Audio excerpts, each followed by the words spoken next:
Good Morning Business, le pitch. Le pitch ce matin dans la matinale de l'économie avec Anthony Morel qui m'a rejoint sur ce plateau. C'est Aurélien Verdin, cofondateur de Trilogie Édition. Bienvenue dans Good Morning Business. On va parler de maison d'édition. Vous êtes de Toulouse, Aurélien. Vous avez 1 minute pour pitcher Trilogie Édition.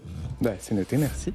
Alors chez Trilogie Édition, on donne une nouvelle dimension au livre, puisqu'on propose des séries littéraires qui sont éditées tout au long de l'année, un peu comme des séries télé. Donc cette idée est reprise du roman feuilleton qui était très populaire au siècle dernier, à laquelle on a combiné en fait les codes donc de la série télévisée telle qu'on la connaît depuis une vingtaine d'années. C'est ce qui rend le format complètement original et ce qui fait que c'est un format unique, qu'on est les seuls à faire donc. C'est qu'on édite en papier nos épisodes, nos séries, avec une véritable idée de collection derrière. Du coup, c'est un format qui bénéficie à la fois aux auteurs et aux autrices dont le travail est mis en avant tout au long de l'année, aux lecteurs et aux lectrices qui souhaiteraient retrouver une lecture régulière, quelque chose d'assez fixe à suivre dans le temps long, et aussi à la maison d'édition, puisque l'idée c'est de s'assurer une stabilité un peu plus précise. Voilà, et donc avant tout, c'était une envie de proposer quelque chose de véritablement inédit sur le marché du livre. Ça s'appelle Trilogie Édition. Anthony Morel. Oui, c'est vrai que le concept est hyper intéressant, séduisant. Ça rappelle effectivement le roman feuilleton, Eugène Sue, Les Mystères de Paris, Alexandre Dumas, évidemment. Est-ce que vous reprenez les mêmes codes, c'est-à-dire le côté, il faut qu'il y ait du suspense à la fin de chaque épisode, ou un rebondissement incroyable, des personnages hauts en couleur, des sous-intrigues qu'on va retrouver d'un épisode à un autre, parce que c'était ça qui faisait la force finalement de ces romans et qu'on retrouve aussi d'ailleurs dans les séries Netflix. Donc est-ce que c'est quelque chose que vous utilisez ? Exactement, oui, tout à fait. Dans les récits qui sont travaillés, donc en tout cas dans notre première série Duality, c'est vraiment toute cette force-là qui est mise au niveau des intrigues, du suspense. Donc comme vous le disiez, des sous-intrigues. Et c'est intéressant parce que la boucle est d'une certaine façon bouclée, puisque ce sont ces romans feuilletons qui ont inspiré les séries. Et on revient aux romans feuilletons. Donc, Quelle cible vous visez ? Quel âge ?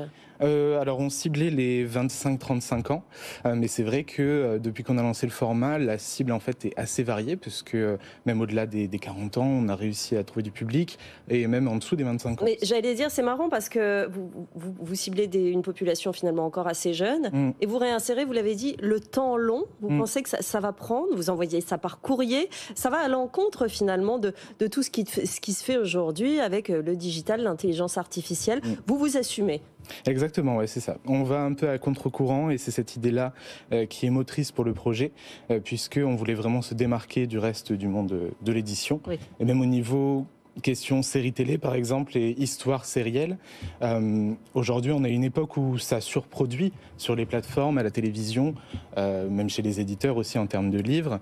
Et donc nous, on avait vraiment cette envie de proposer quelque chose qui dure et qui amène de la patience. Donc on les reçoit tous les combien ? Vous l'avez peut-être dit tous les mois, c'est ça ? Oui, tous les mois. Donc c'est des petits livrets comme ça. Vous pouvez nous les montrer, qu'on voit bien à quoi ça ressemble. Donc là, on a les 3 premiers épisodes. Donc ils font quoi ? C'est une cinquantaine de pages par épisode. Alors, en fait, c'est ça ? C'est 72 pages par épisode. Ouais. Donc au total, ça fait plus de 700 pages à l'année. Donc pour une saison, donc on reprend les mots-clés de la série télévisée. Épisode, saison, on a même production, enfin voilà, ce genre de vocabulaire. Et c'est quoi là ? Ça ressemble à je vois les couvertures, j'ai pas lu les bouquins, hein, donc ça ressemble à du post-apocalyptique un petit peu, je sais pas ce que c'est exactement. Mais... Ouais, la première série c'est du post-apo, effectivement. Ça se situe aux États-Unis de nos jours et ça imagine donc un conflit entre les hommes et les femmes, suite à des circonstances qui restent encore à éclaircir. Donc c'est très politique, c'est social, ça suit tout un panel de personnages qui sont très variés, très diverses, et voilà, ça part de ce postulat-là et ça s'inspire beaucoup de politique et de ce qui se passe récemment. J'imagine que ça marche par abonnement, à combien est-il ? L'abonnement est à 49,90 € par an. Par an, tout à fait, par saison du coup, puisque chaque épisode est au prix de 4,99 €.